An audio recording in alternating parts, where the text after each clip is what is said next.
Welcome back. In this session, we are going to cover collateral, which is land and building, and this is basically part one of that. So let's see this part. Land and building is not self-liquidating nature. So land and building is charged by way of mortgage. It is highly preferred by banks. It involves significant time to create charge and compared to other types of securities. So when we talk about land and building, these are the salient features of this land and building collateral.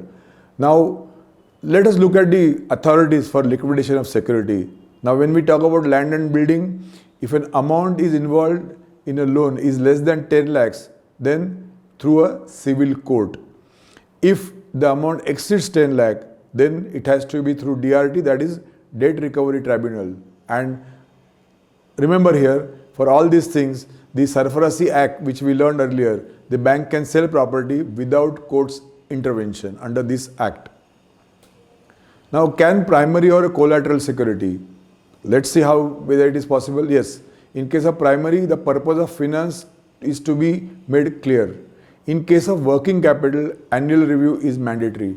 In case of overdraft, reasonable payment needs to be fixed, like term loans, in order to square off the liability over a period of time. Collateral is basically adequate primary security to be ensured. Now, examining title of property, very essential part. Look at the 4 points on the slide. Title to be examined by a bank's advocate.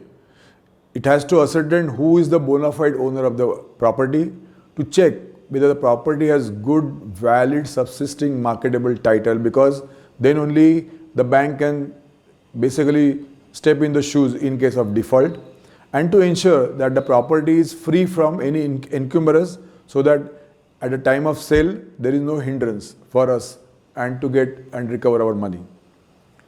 Let's check what we learn. In case of loans involving loan amount of below 10 lakhs, the recovery matters are dealt in DRT, civil courts, state level courts, high courts. The answer is B, that is civil court. Let's examine another thing, that is the title of property involving various steps. 4 options here: checking of title flow of chain of owners, B, assessing marketability property, C, valuation, D, all the above. Answer is D, that is for title of property, the examination, we need to look at checking of title of flows, assessing marketability of the property as good as the valuation. Next question, land and building is not most liquid form of security, true or false? Obviously it is true, it is not most liquid form of property. In the next session, we'll cover land and building part 2.